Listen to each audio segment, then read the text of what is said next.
Este saco de Venezuela, pues, es el estado Amazonas, que lo llaman, y es un sitio absolutamente increíble, desde el punto de vista de biodiversidad, desde el punto de vista de que la inmensa mayoría del territorio está absolutamente bien conservado, porque hasta hace, estaba hablando de que estos señores llegan a mediados del siglo XVIII, abandonan aquello. En el siglo XIX llega la invasión del caucho, cuando se descubre el caucho, entonces fue un desastre total, aniquilaron multitud de comunidades indígenas, los caucheros eran auténticos salvajes, se cargaron parte de la selva, hasta que inventan los alemanes el caucho sintético, se hunde el negocio del caucho, además se llevan los ingleses, se envía del caucho a Malasia, y resulta que ya no es rentable extraer el caucho directamente de la selva, abandonan aquello de nuevo, y hasta que en los años 50 aparecen los primeros misioneros, ahí no aparece nadie más.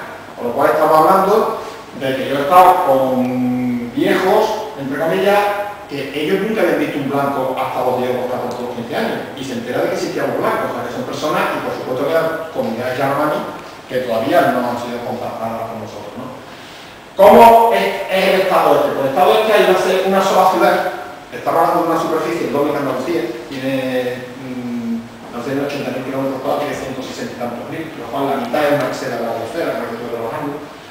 Y aquí lo que está viendo es como me imaginan todas las zonas de la selva del Amazonas, sea Brasil, sea Ecuador, son las nuevas ciudades absolutamente desastrosas, con unas construcciones caóticas, con cables de luz que no enchufa donde puede, y con un montón de gente que llegan allí sin orden ni concierto y sin tener un trabajo realmente en la miseria de las grandes ciudades, que el Estado les da facilidades para que vayan a la Amazonas, entre otras cosas, y Hugo Chávez lo está haciendo, sobre la campaña electoral que me toca a mí allí de referéndum Chávez, como Chávez, por cierto, por eso sigue ahí.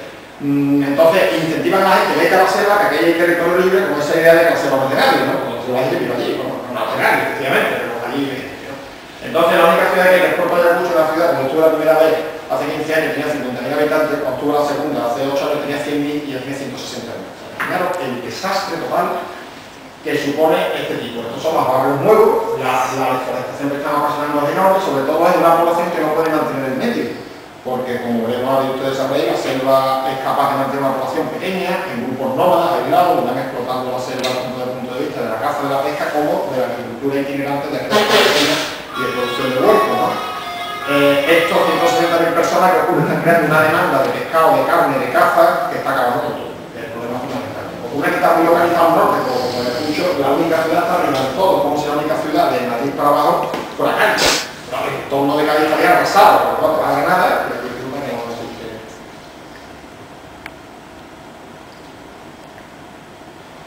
La población sigue siendo mayoritariamente indígena, aunque cada vez más población de fuera, como acabo de decir. Lo que pasa es que gran parte de los indígenas, todos los que se han ido a la ciudad, pues han perdido prácticamente su cultura. Pero sigue habiendo, estos son un mercado de comida que casi todos son indígenas, que vienen de sus pueblos a vender ahí. Pero claro, el problema era que antes producían para autoconsumo y la producen para vender. Porque tienen motora, porque se deben crear una serie de demandas nuevas que necesitan comprar gasolina, con lo cual ya entran en una situación jodida. ¿Por qué? Porque si antes sembraban una hectárea por familia, la siembran 7. Y si antes eran nómades se iban, ahora no se tienen que ir alrededor de la ciudad porque extraen el dinero de la venta, con lo cual el entorno de la ciudad cada vez lo han deforestado absolutamente debido a este problema. Bueno, los mercados de fruta en Sudamérica son alucinantes, ¿verdad? Las cosas no saben lo que son, ¿no?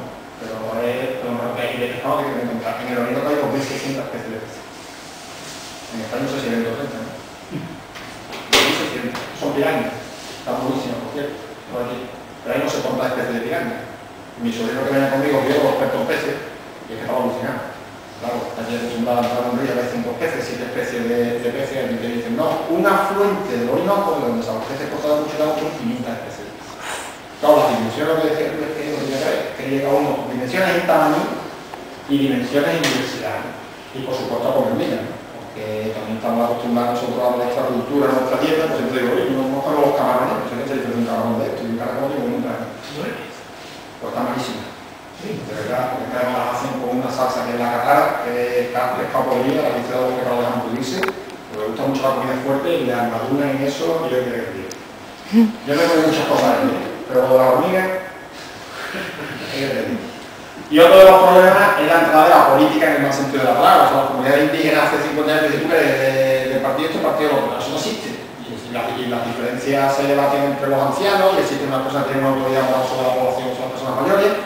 y ellos deciden ante los conflictos que organizan, resulta que encuentra en un mercado indígena, nosotros apoyamos a Chávez, el otro, pero todo en contra, y está creando una serie de problemas gordísimos, incluso de divisiones fuera dentro de la comunidad indígena. Los misioneros fueron los primeros que entraron ahí después del segundo abandono del Alto Orinoco, entraron en 1951, salesianos, que tipo fueron los que siempre, a organizar a la gente, a culturizarlo, pero han cambiado completamente. De hecho, tienen montado un museo indígena, donde están recogiendo toda la cultura y ahora se han convertido en los defensores de la cultura indígena y con muchísimos problemas incluso con los políticos, ¿no? Porque ahora veremos que se dedican a hacer los políticos del Alto.